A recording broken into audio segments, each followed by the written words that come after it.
네, 다음으로는 국내 최초 폐타이어 열분해유 투입으로 연간 2만여 톤 규모의 친환경 제품을 생산하는 LD카본의 박지용 팀장님, 그리고 LD카본에 투자한 SK 인천 석유화학의 최정민 PM님의 세션이 진행되겠습니다. 큰 박수 부탁드리겠습니다. 네, 안녕하세요. 저희는 폐타이어를 원료로 해서 가치 있는 열분해 유화 재생카본 블랙 소재를 생산하고 있는 회사의 박지용 팀장이라고 합니다. 네, 안녕하세요. 저희는 그 LD 카본에 투자를 하게 된 SK 이노베이션 자회사 SK 인천석유화학의 신규 사업 업무를 담당하고 있는 최정민 PM이라고 합니다. 반갑습니다. 네.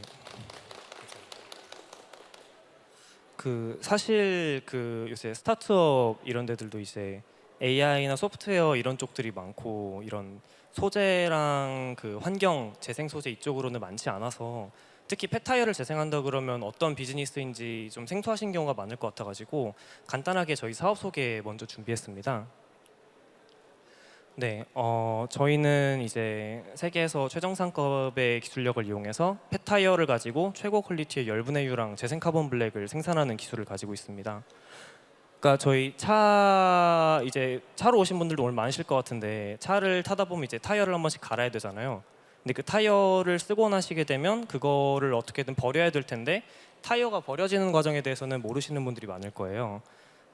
지금 현재는 폐타이어를 갈아서 저희 아시다시피 놀이터 매트 같은 데도 많이 들어가고 놀이터 바닥에 깔거나 아니면 그거를 시멘트 소성로나 이런 데에서 연료로 쓴다라는 것도 많이 들어보셨을 겁니다. 저희는 그것보다 훨씬 이제 고부가 가치 제품으로 이제 폐타이어를 살리기 위해서 이제 기술을 가지고 노력을 하고 있고요. 폐타이어를 저희가 먼저 받게 되면 그거를 기계적으로 파쇄해서 이제 고무 분말을 만든 다음에 그거를 고온에서 열분해라는 과정을 거치게 됩니다.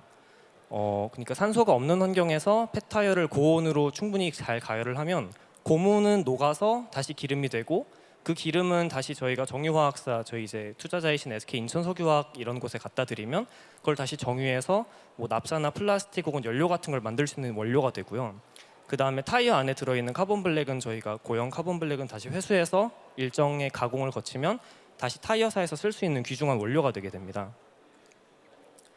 네, 그래서 이 시장이 사실 최근에 열렸는데요. 그러니까 이게 2019년에 타이어에서 좀 이제 알아준다고 하는 미쉐린 회장님이 발표하신 내용입니다. 그러니까 이제 앞으로는 타이어에 들어가는 소재도 모두 지속 가능하게 하겠다라는 이런 내용의 발표를 하시면서 시장이 갑자기 확 개화가 되게 되었고요.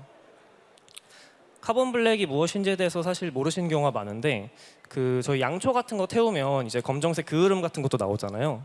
근데 그 그을음이 간단하게 말하면 카본 블랙입니다. 화학적으로 정확하진 않은데 그래서 카본 블랙이라는 거는 그렇게 탄화수소 계열의 연료를 불완전 연소시키면서 나오는 그런 그을음을 모으는 거라고 생각하시면 되고 그거를 저희가 고무에 배합을 해가지고 섞게 되면 이제 고무가 단단해지고 열에 잘 견디고 마찰에 잘 견디는 등 훌륭한 물성을 가지게 됩니다.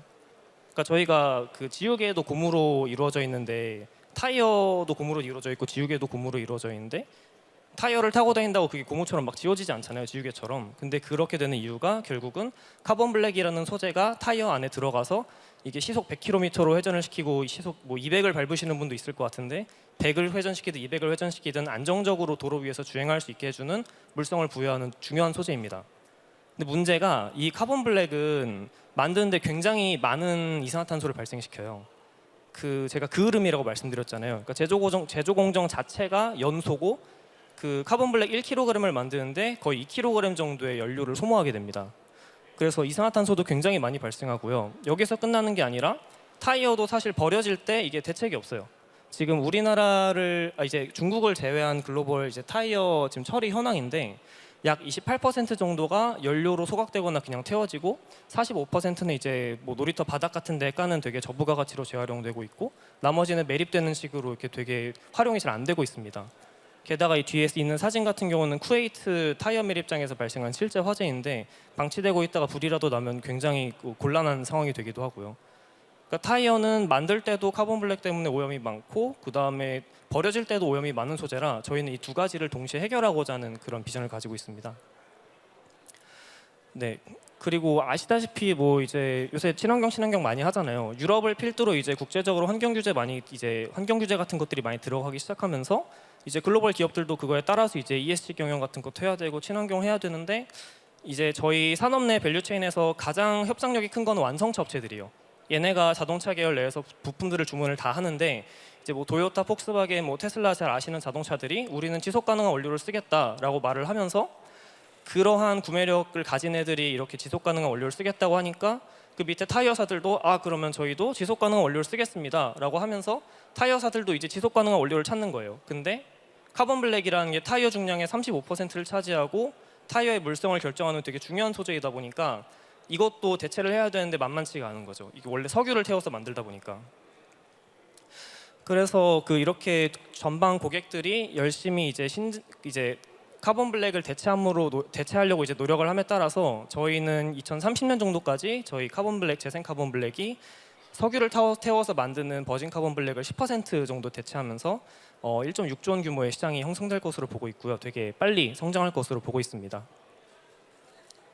근데 이 타이어라는 게 그러니까 카본 블랙이라는 게 약간 느끼기엔 되게 단순한 것처럼 느껴질 수도 있어요. 뭐 석유 태워서 그냥 연기 모으면 되는 거 아닌가? 그게 뭐가 그렇게 어렵지? 생각하실 수 있는데 문제가 타이어는 품질 테스트가 굉장히 까다로워요. 왜냐하면 운전하다 타이어가 터지면 사람이 죽잖아요. 근데 그렇게 타이어의 불량으로 사고가 나서 사람이 죽으면 그건 온전히 타이어사 책임이기 때문에 타이어사들은 굉장히 까다로운 퀄리피케이션 과정을 거치게 됩니다. 그래서 일반적으로는 이제 원료 개발부터 타이어사 도입 결정까지 보통 5년 이상의 시간이 걸리는 되게 까다로운 과정이고요. 그래서 저희가 운전할 때 타이어가 터질 거라고 걱정을 안 하면서 다닐 수가 있는 거죠. 그래서 이런 것들이 되게 시장에서 큰 진입장벽으로 작용하고 있는 그런 영역입니다. 그래서 뭐 저희는 간단하게는 뭐 이렇게 지금 공정이 진행되고 있고요. 타이어를 갈아서 거기서 와이어를 다 빼내고 그걸 저희가 연속식 열분해 공정에 넣어서 이제 고무는 녹아서 기름이 돼서 SK 인천석유화학 같은 고객에게 가고 나머지 고형 잔재물은 저희가 다시 가공을 해서 잘 포장한 다음에 한국 타이어 같은 그런 타이어사들에게 원료로 납품을 하는 이런 공정을 가지고 있습니다. 그래서 저희 현재는 김천 공장에서 이제 저희가 열심히 뚝딱뚝딱 해서 재생 카본 블랙을 지금 열심히 만들고 있고요. 그리고 이제 저희가 재생 카본 블랙 만들고 열분의 6까지 할 수 있겠다 이거 자신감도 들고 될 것 같다라는 생각이 들어서 투자자분들 지원해 주시고 저희도 믿음을 가지고 추진해서 지금은 현재 충남 당진에서 저희가 열분의 6까지 생산하는 수직 계열화된 아시아 내에서 최대 규모의 열분의 6 타이어 재생 및 열분의 6 재생 카본 블랙 생산 공장을 올리고 있는 중입니다. 그래서 향후에는 이제 인도나 뭐 태국이나 일본, 인도네시아 이런 곳까지 공장을 지어서 출장도 많이 다니고 그럴 생각이고요. 네. 이제 저희 간단한 팀 소개입니다. 저는 이제 그 사업 개발 담당하고 있는 박지영 팀장이라고 하고 저희 대표님 같은 경우는 현재 황영경 대표님, 백성문 대표님 두 분 계시는데 각각 업계에서 이제 훌륭하신 이제 석유화학 엔지니어와 메카니컬 엔지니어 분이 계시고요. 그리고 저희 스탠다드 차티스 출신 CFO님, 그다음에 아람코 계열의 큰 석유화학 트레이딩함인 아란세오 출신의 훌륭한 영업맨 이제 김범식 상무님 영업으로 계시고, 그다음에 한국타이어와 에보닉 출신의 화학 엔지니어 한윤성 이사님, 그리고 맥킨지 출신의 최용락 이사님 이런 분들이 모여서 저희가 열심히 회사를 키우기 위해 노력을 하고 있습니다. 네, 이상 저희 간단한 회사 소개였고요. 사실 오늘 이제 투자자와의 대담이어서 민망하지만 이제 저도 질문을 좀 드려야 될 것 같은데 네. 그 최정민 PM님께서 당시 저희가 신나게 IR을 내긴 했지만 네. 저희 자랑을 이제 한 7분 했는데 당시 저희 투자하실 때 가장 LD 카본에 대해서 긍정적으로 보셨던 점은 어떤 것들이 있었나요? 뭐 사실 저희가 이제 투자를 결정한 거는 한 1년여가 좀 시간이 많이 지났고요. 그때 이제 투자 검토를 하던 실무자로서 그때 가장 관심 있게 봤던 품목은 저희가 아무래도 전략적으로 투자를 하는 입장이다 보니까 이 회사의 사업 모델이 지금 SK 인천석유화학과 어느 정도 인테그레이션이 될 수 있는지가 가장 첫 번째였었고, 두 번째는 이 사업을 이 구성원들이 잘 이끌어갈 수 있을까라는 그 구성원의 퍼포먼스 역량 등을 제일 먼저 확인을 했었습니다. 그래서 이 비즈니스 모델 같은 경우는 말씀 주셨다시피 그 열분의 유 자체를 저희 공장으로 가져와서 처리를 해서 다시 순환을 할 수 있는 구조를 꾸릴 수 있겠다라는 전략적 방향성과 너무 잘 맞았고요. 그리고 뭐 인력분들은 앞서 소개해 주신 것처럼 되게 훌륭한 분들이 있으셔서 충분히 잘 이 사업을 이끌어 갈 수 있겠다라고 생각을 했습니다. 아, 네, 감사합니다. 그리고 슬라이드에서는 말씀드리진 않았었는데 사실 저희한테 투자할 때 그냥 투자만 하신 게 아니라 저희 앞으로 생산되는 열분의 유를 많이 가져가겠다라고 장기 공급 계약까지 체결해 주셨었잖아요. 그래서 혹시 그 어떤 이유로 이렇게 장기 계약을 체결해 주셨는지랑 열분의 유에 대해서도 되게 생소하신 분들이 많을 것 같은데 간단하게 혹시 설명도 같이 부탁드릴 수 있을까요? 네, 간략하게 좀 설명을 드리면은 지금 제가 속해 있는 회사가 좀 익숙치 않으신 분들이 많으실 것 같아요. 아무래도 B2B 회사다 보니까 저희 같은 경우는 해외에서 이제 원유를 수입을 해가지고 정유 정제를 해서 운송용 연료를 만들고 그리고 이를 기반으로 석유화학 제품을 만들고 있는 B2B 기업입니다.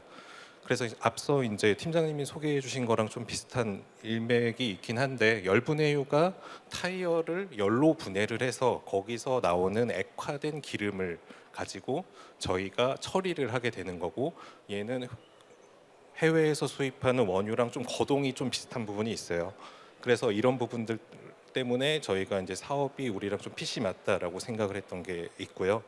그 장기 공급 계약권 같은 경우는 사실 이제 열 분해 과정은 우리 스타트업이신 LD 카본에서 잘 해주고 계실 거고 잘 하실 거고 그리고 이제 그거를 갖고 옴에 있어서 저희도 이제 처리를 할 때 일정량의 카펙스가 좀 소요가 되거든요.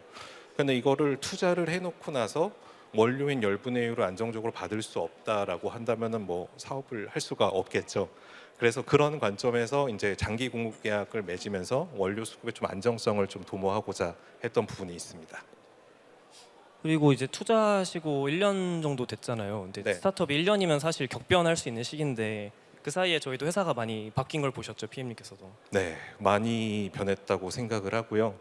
제가 한 22년 하반기부터 이 회사를 검토를 했었는데 그때 당시에 뭐 팀장님은 그때 안 계셨던 것 같은데 한 10여 명 정도 인원으로 이제 장밋빛 미래를 저희에게 IR을 하시면서 했던 기억이 납니다. 근데 지금 이제 확인해 보니까 에디카본도 구성원이 한 50명 정도로 늘어난 걸로 많이 알고 있고요. 올랐습니다. 네. 그때 IR 때 알려주셨던 그런 계획들이 지금 당진 공장에서 차근히 준비가 잘 되고 있습니다. 그래서 앞으로 잘 되지 않을까 뭐 이런 생각을 하고 있습니다. 네. 그러면은 제가 이제 팀장님께 이 LD 카본에 대한 좀 얘기를 몇 개 좀 물어봐야 될 것 같은데 제가 듣기로 팀장님은 예전에 투자업에도 좀 계셨고 스타트업 좀 경험도 있으셨던 것 같아요. 그러면서 이제 스타트업들의 뭐 여러 가지 안팎을 많이 보실 수 있었던 기회가 있으셨을 것 같은데 이 다른 스타트업 대비 지금 속해 있는 LD 카본이 조금 다른 점이 있다면은 어떤 점이 있는지 좀 말씀 좀 해주시죠. 일단 사실 저희 회사가 다른 스타트업이랑 가장 달랐던 다른 점 중에 하나가 최근 스타트업들은 사실 그 서비스 혹은 이제 AI 소프트웨어 이런 라이트한 SN 라이트한 업들이 많은데 저희는 사실 이미 돌리는 공장도 있고 지금 새로 짓는 공장은 이제 수백억 원의 캐펙스가 들어가는 굉장히 에셋 헤비한 산업이고 중후장대 석유화학 이런 산업이거든요. 근데 이런 스타트업이 사실 국내에 거의 없어요. 그러니까 있어도 사실 저희 정도 규모가 되는 업체도 많지 않고 그런 점도 되게 특이했고 그러다 보니까 그러니까 저도 옛날에 사실 개발자 중심의 스타트업도 다녔었는데 거긴 이제 그런 스타트업들은 막 후드티 입고 반바지에 슬리퍼 신고 막 자율 출퇴근하는 그런 것도 좀 수액이 있는데 저희는 이제 대표님이 계셔서 말씀드리기 좀 민망하긴 한데 이제 제조업 베이스도 조금 있다 보니까 그 정도까지는 아닙니다. 아직 후드티 입고 슬리퍼 입고 출근하시는 그런 분들은 없었어요. 네. 그러니까 그런 개발자 베이스의 회사보다는 이제 인력 구성이나 문화도 좀 다르고 그리고 투자자들 성격도 달라요. 그러니까 이제 SK 인천석유화학 같은 회사에서 사실 뭐 AI 소프트웨어 회사 이런 데 투자 전혀 안 하시겠죠. 네. 그렇죠. 그리고 이렇게 큰 유형 자산이 사실 이제 그러니까 저희한테 이제 이걸 이제 투자받고 굴리려고 하면 리스크기도 하지만 이런 게 있다는 게 굉장히 큰 진입장벽으로 작용하기도 해서 저희한테 장점이기도 하고요. 네. 네, 사실 말씀하신 것처럼 이 제조 장치업에서는 이런 스타트업들이 유형 자산에 투자를 많이 해야 하기 때문에 카펙스 부담이 커서 좀 현실적으로 이렇게 이끌어가기가 쉽지 않은 상황이 맞다고 저도 좀 이해를 하고 있고, 그러면은 그럼에도 불구하고 여러 회사 경험이 있으신데 네네. 그 LD 카본에 뛰어들기로 하신 계기가 뭔지, 좀 여기서 LD 카본에서 느꼈던 그런 큰 매력이 뭔지 좀 여쭤보고 싶거든요.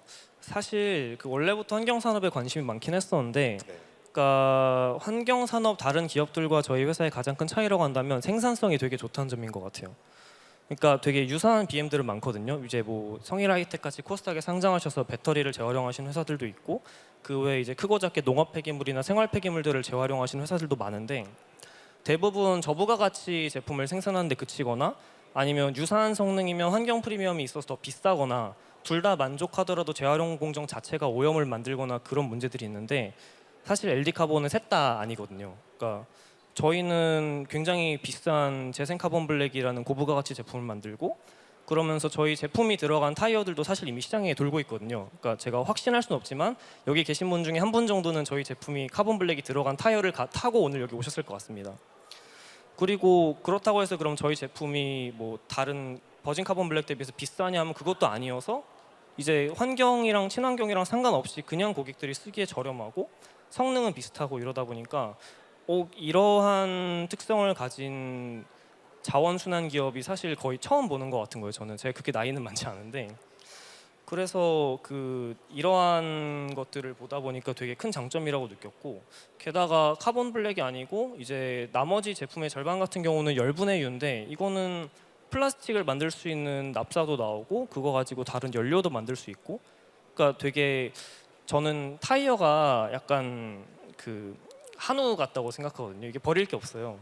그러니까 원료 자체도 좀 이득인데, 그러니까 고무는 녹아서 다 기름 돼가지고 SK에서 다 가져가시고, 카본 블랙은 회수해서 한국 타이어 드리면 또 다 가져가시고, 그 안에 들어있는 이제 스틸 와이어랑 비드 와이어 이런 것들은 뽑아서 이제 제철소 갖다 드리면 감사합니다 하고 또 녹여서 철 만드시거든요. 남는 게 없어요. 그러면 그러니까 굉장히 높은 생산성으로 좋은 퀄리티의 제품을 되게 많이 만들 수 있다. 이게 되게 LD 카본의 가장 큰 장점이어서 이거는 내가 투자할 게 아니라 이 회사 입사해서 같이 해야겠다. 약간 이런 생각으로 사실 들어오게 됐던 거고요.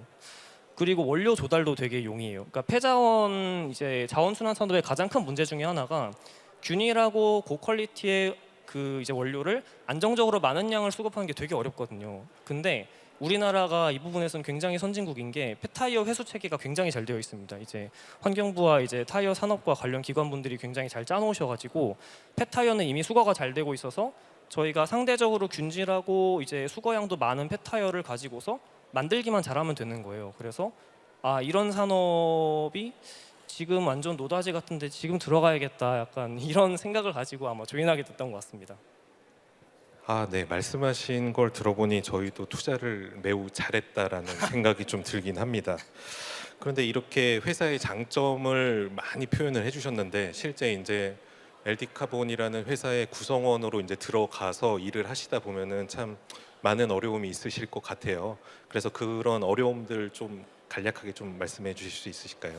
사실 그런 어려움이라고 한다면 이제 아무래도 인허가 측면에서 좀 어려운 게 많습니다. 그러니까 이게 사실 최근에 이제 많은 업체들, 이제 많은 지자체와 관계기관에서 많이 도와주고 계시긴 하지만, 사실 펫 타이어라고 하는 단어를 딱 들으면 이거 쓰레기 아니야? 우리 동네에 있기 싫은데, 이런 선입견도 사실 되게 많고, 열분해 한다 그러면 막 매연 아니야, 막 이런 것들이 있다 보니까 되게, 그러니까 일반적으로 인허가를 얻기가 되게 힘들어요. 구체적으로 말씀드리면 사실 일반적인 산업단지 내에서 폐기물 종합재활용 인허가라는 인허가가 사실 잘 안 나옵니다. 이런 것들이 이유가 사실 저희랑 유사한 업체를 가진 산업이 과거에는 매립장, 소각장밖에 없었어요. 그러니까 저희 같이 쓰레기를 가지고 친환경적으로 제품을 만든 기업이 없다 보니까 이 인허가 달라고 이제 지자체 가서 말씀드리면, 기존 제도를 보면 이제 막 이거 폐기물이어서 안 되는데, 이런 문제들이 생기는 거죠. 다만 이제 그래도 최근에는 이제 저희 관련 기술원이나 지자체 분들께서도 이게 저희 좋은 기술이고 깨끗하다는 거를 이제 알아주시고 많이 도와주고는 계시긴 합니다만, 워낙 오래된 그런, 그러니까 규제 자체가 되게 오래됐고 업 자체가 되게 정체되어 있었다 보니까 이런 것들에서 좀 애로사항이 있습니다. 네. 그 앞서 이제 IR에서도 말씀을 해주셨던 부분인데, 이제 LD 카본이 국내에서 이런 폐자원을 제일 활용하기 위해서 많이 노력을 해주실 거고, 해외로도 이제 많은 확장 계획을 갖고 계셨기 때문에 이런 부분들이 우리나라를 넘어서 글로벌적으로 좀 환경 보호에 이바지할 수 있는 기업으로 좀 거듭 탄생하길 좀 제가 투자자이자 파트너사 소속이긴 하지만 지구인의 한 명으로 좀 그렇게 강력한 염원을 드려서 좀 기원하겠고요. 이제 마무리할 시간이 돼서 이제 간략하게 좀 이제 팀장님께서 마무리해 주시죠. 네, 알겠습니다. 뭐 저희 LD카본도 나중에 그러니까 이제 폐타이어 전 세계 이제 돈 벌 수 있는 폐타이어들은 다 많이 모아서 이제 재생 소재도 많이 만들고 쓰레기도 많이 줄이고 하면서 성장하고 동시에 산업과 국가의 넷제로도 달성하는 것들 도와서 국가 발전에도 기여하고 나아가서 저희 미래의 글로벌 유니콘 돼서 나중에 시장에서도 뵐 수 있는 모습 보여줄 수 있도록 그렇게 열심히 노력해서 성장하겠습니다. 네, 감사합니다. 네, 고맙습니다. 네.